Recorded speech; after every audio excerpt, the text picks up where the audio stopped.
Salutations and welcome to the end of the trilogy, the triptych, the final episode of our first songwriting session.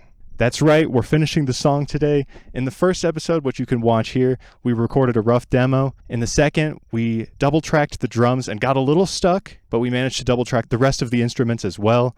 And finally, we are here to write lyrics and record vocals, mix and master the track, and get it out there. It's a very special episode, so without further ado, let's get right into it.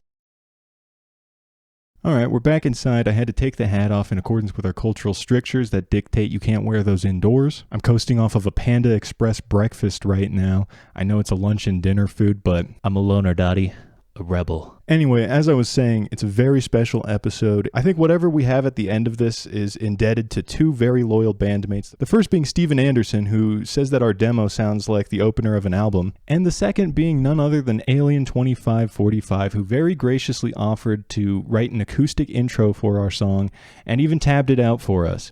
So we're going to be recording that. Now you might be thinking these comments have nothing to do with one another. Actually, in conjunction, these comments got me thinking about my favorite album opener by my favorite band of all time, none other than Franz Ferdinand. I am of course talking about their song Jacqueline, which is a total banger, which starts off with this plodding, folksy acoustic intro. Supposedly it was written to throw the audience off of the scent of the absolutely face-melting dance rock jam that comes after. Anyway, if you're a returning viewer, you know that I majored in history. You know that I love when history rhymes. And I think we've kind of been given a golden opportunity to absolutely rip that song off for our own ends. No, but really, this is one of those things that almost feels beyond coincidence. So once again, a big thank you to Steven and Alien for your comments. And with that, let's go record Alien's acoustic intro. All right, got my Alvarez acoustic guitar here. This was the first guitar I ever played. It used to be my mom's guitar, so shout out to her. Anyway, an obstacle that's already kind of apparent is that Alien wrote their song in standard tuning and I'm playing in double drop D. Show me them double drop Ds, girl. But yeah, double drop D tuning, love it on the acoustic guitar. The reason I'm playing with double drop D tuning is because I was learning this Warren Zevon song.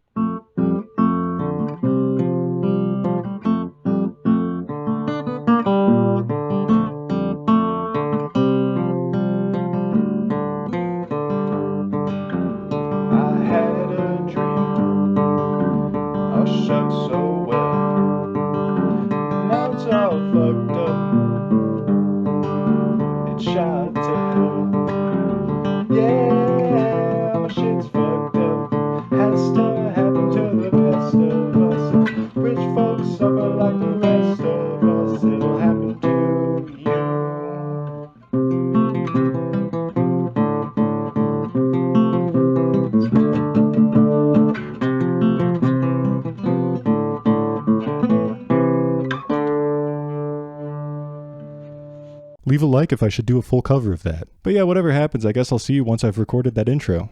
Hey, if you're enjoying the video so far, my name's Luke Exuberance, the public universal bandmate, which means, if you're new here, you just joined my band. And what timing too. We're finishing the recording of our first song today. You could not have picked a better time to join us. I'd really appreciate if you stuck around by subscribing down below. And with that, let's get back into the studio and finish this thing. And by studio, I mean my bedroom. Yep, that's right. I record in the same place where the sins happen. Check it out though. We've got the acoustic intro all recorded. Alien, I'm so sorry if I butchered your tab. I mean, all it is just a tab, so I had to freestyle the rhythm and the accents on the notes, but I think we've got something pretty cool here. Once again, huge thank you to Alien. If anyone else wants to contribute to a song, feel free to upload a video of you playing something or maybe send me a WAV file. You can email me at exuberancemail@gmail.com. That's right, my email is literally email@gmail.com. But with all that said, I'd love to show off what we've got here.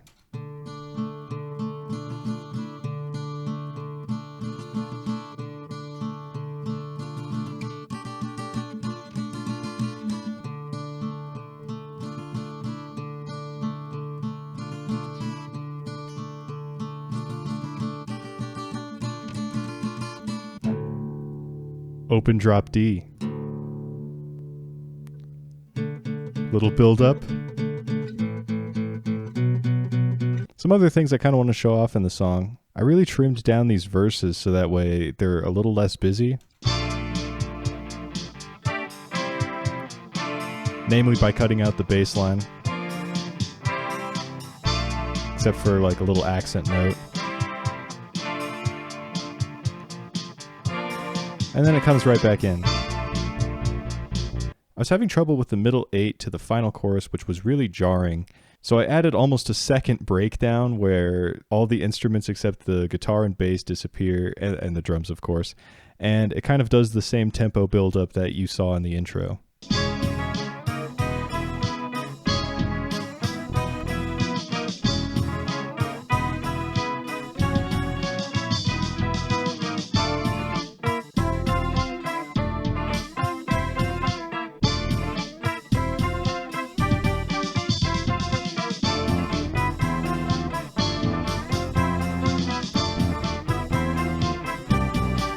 Oh yeah, I'm responding viscerally.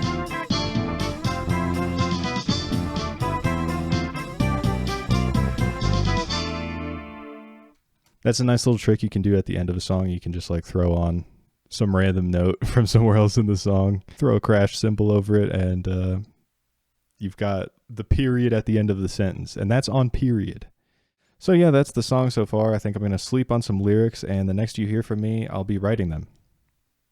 All right, it's the next day. You're not going to believe this, but after I finished recording yesterday, I had Panda Express for dinner as well. So I think all I ate yesterday was Panda Express. I got a lot of mileage out of those leftovers. A lot of leftover mileage. That's a great band name. If you want to use leftover mileage, you have my permission. Anyway, I had to psych myself up for what we're doing today. We are in completely uncharted waters here. This is completely new territory for me. Yeah, I've always wanted to be a songwriter, a musician. I've always wanted to put words to paper and put those words to a song. But I've always felt like I've never had anything to say. Plus, it's really hard to come up with something that's both emotive and thoughtful. Like on the one hand, you risk being melodramatic, and on the other, it kind of seems like you're being pretentious or overwrought. I think you're going to get a healthy dose of both of those in this video. I guess to start, we should ask, what's the vibe check? That's probably the most important thing to ascertain before diving right into writing lyrics. So here's the vibe check. I've been thinking a lot about grief, but not really for any one, rather grieving the multiplicity of choices that has brought me to now. I'm not really having that at this moment, but over the past year or two, I've been having intermittent episodes where it feels like everything is not how it was supposed to turn out. Call it a quarter life crisis, I don't know. But yeah, parallel to that, I've been reading about Hermeticism, the occult, and the Western esoteric tradition. And a lot of these mystical traditions and lodges and various spiritual practices derive their legitimacy from their supposed lineage to a mythical founder of the order of Rosicrucians. I'm talking about none other than Christian Rosenkreuz, who is supposedly this 14th century German nobleman born to a Cathar family. If you're not familiar, the Cathars were a heretical branch of Christianity. They kind of believed that the material realm was an illusion at best. So yeah, he kind of started out as someone who had a heterodox view of spirituality and cosmology.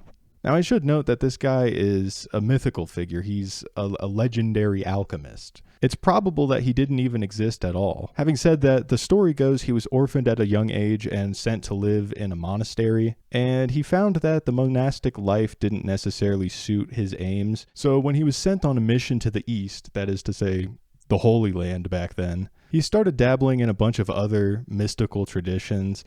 He started learning from teachers of Kabbalah, which is like a Jewish mystical system. I think some modern theorists have drawn lines between him and like Sufi Islam. He was kind of building like a grab bag of religious and spiritual knowledge. Anyway, according to legend, he returned to Europe, and rather than risk being burnt at the stake for being a pagan or whatever accusation could be levied against him at the time, he decided to found his own secret temple where he would confer his teachings to a select group of students. Now, according to the myth, he had such an advanced spiritual and alchemical understanding that he could use the Force to influence the midi-chlorians to create life.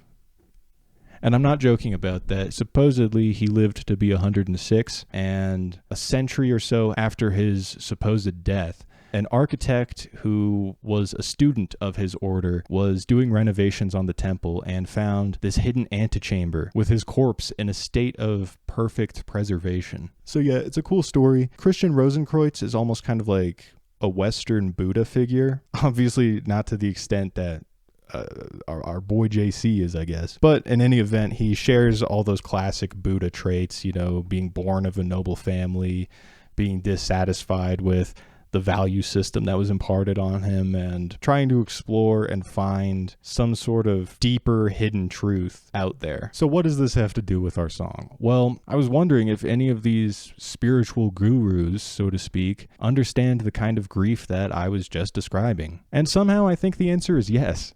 Definitely yes. It is the same with the Buddha. He was a prince who realized that all of his power and possessions could not bring him fulfillment. And so he cultivated this philosophy of non-attachment.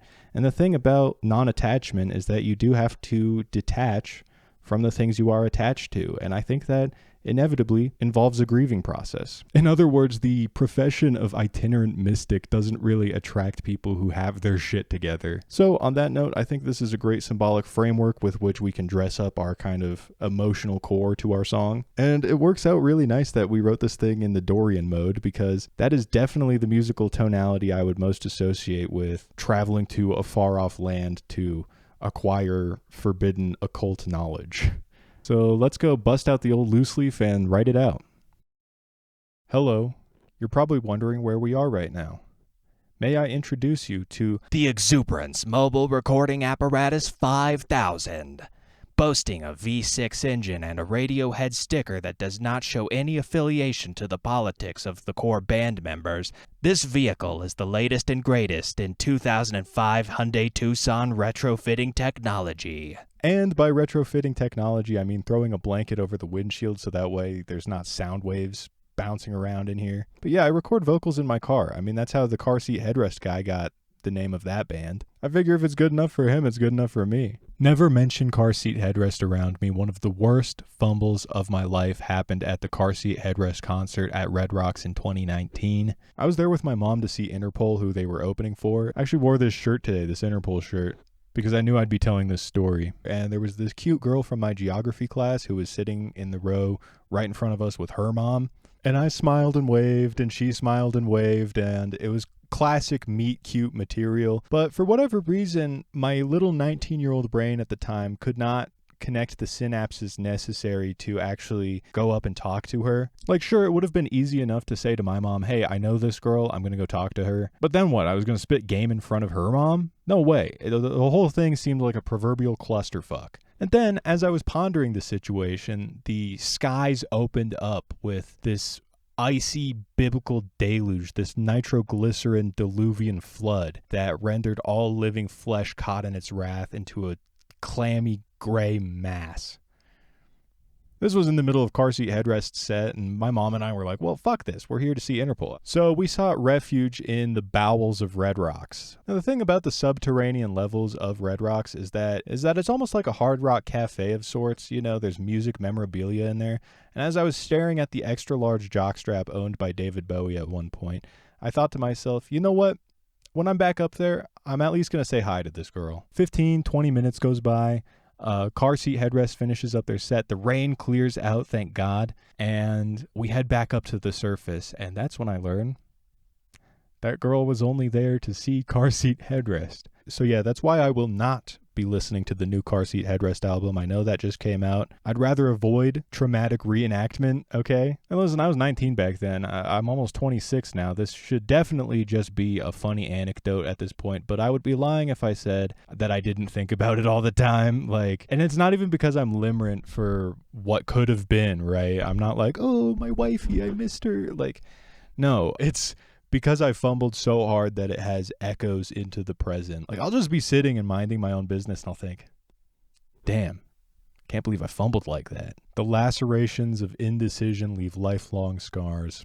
Anyway, I wrote the lyrics. Thought I'd go through these line by line in case it interests you. I kind of want to at least explain my thought process behind writing these. A challenge I'm kind of bumping up against in making these videos is I don't really know what and what not to include of the process. A lot of stuff is just boring old recording and re-recording until I get the right take.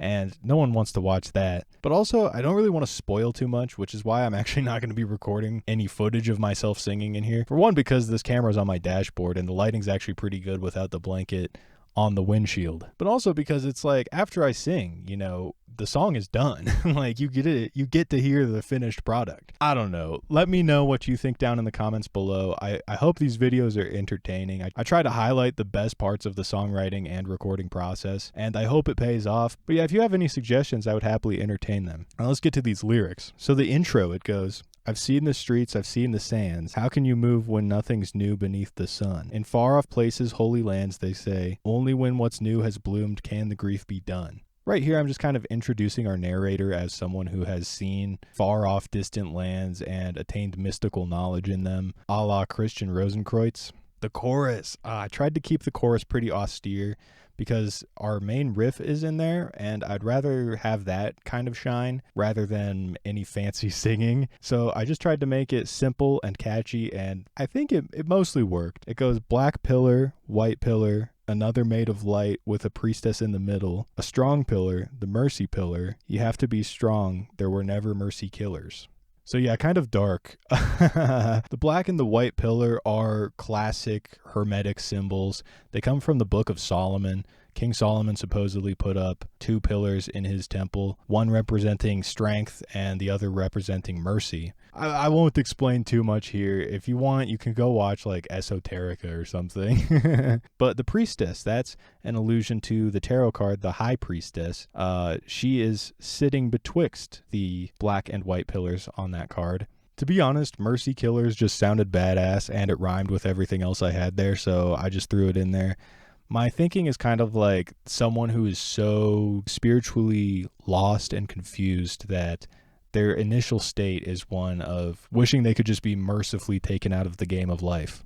The first verse, it goes, I carry 'em all around on decadent horses. I've got this empty heart that's aching for some truth. I've got these tears I shed for all the times before this. I've got a smile that I wear for all that I do. That couplet right there really kind of gets to the heart of the grief that I've been describing in writing this song. I really want to show that the narrator has like found their calling, like they smile for what they do, and yet they can't help but grieve everything before that maybe wasn't for them. Maybe it's a little lachrymose and melodramatic, but hey, that's the risk you run when you're an emotionally repressed Zoomer man. Got a quarter century of feelings all bottled up, waiting to come out. The next couplet goes something like this. I carry 'em all around in suits of gaudy raiment. I've got this empty heart that is aching and aimless. Sometimes I have a worry, sometimes I have a care. I wish sometimes that all of it could be fair. A little more of like the melodrama of these contradictions coming forth. Also, gaudy raiment. You know, I'm throwing a lot of $1 million words in here.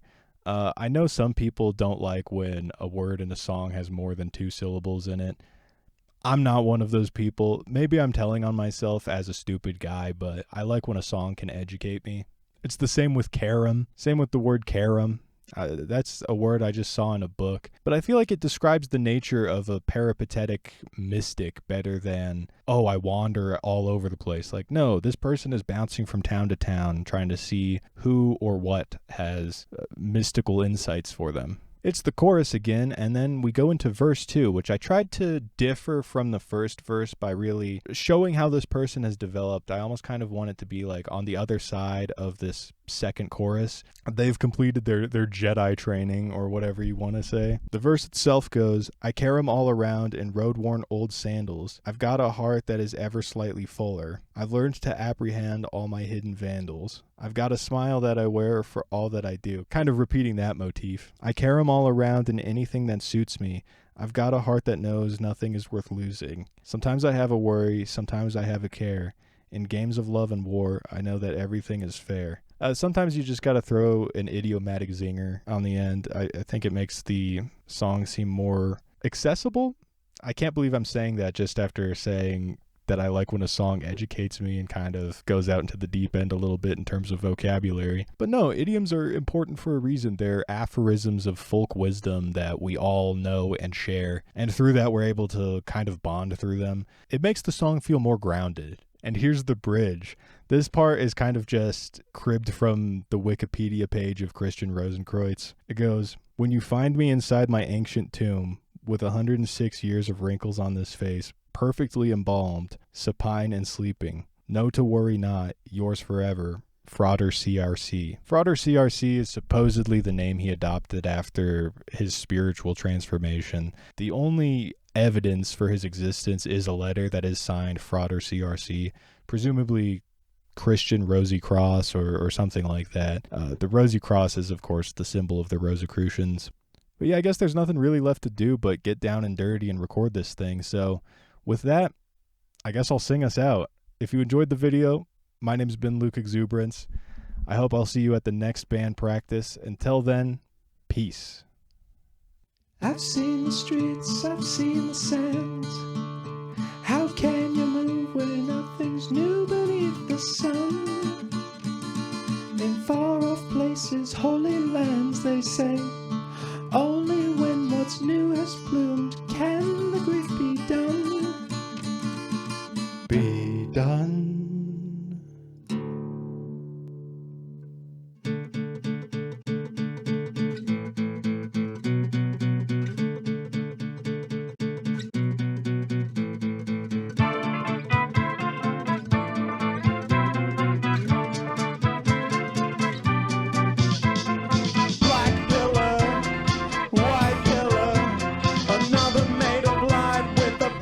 In the middle, there's a strong pillar, the mercy pillar.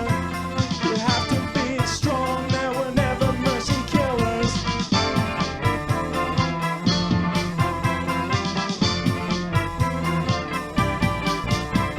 I carry them all around, I'm decadent horses. I've got this empty heart that's aching for some truth. I've got these tears I shed for all the times before this. I got a smile that I wear for all that I do. I carry them all around in suits of gaudy raiment. I've got this empty heart that's aching and aimless. Sometimes I have a worry, sometimes I have a care.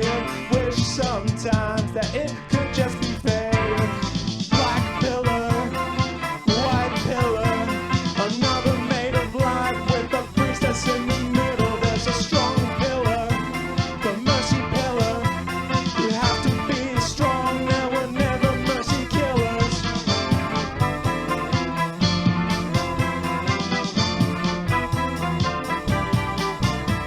I carry them all around in road-worn old sandals. I've got a heart that is ever slightly fuller. I've learned to apprehend all my hidden vandals. I've got a smile that I wear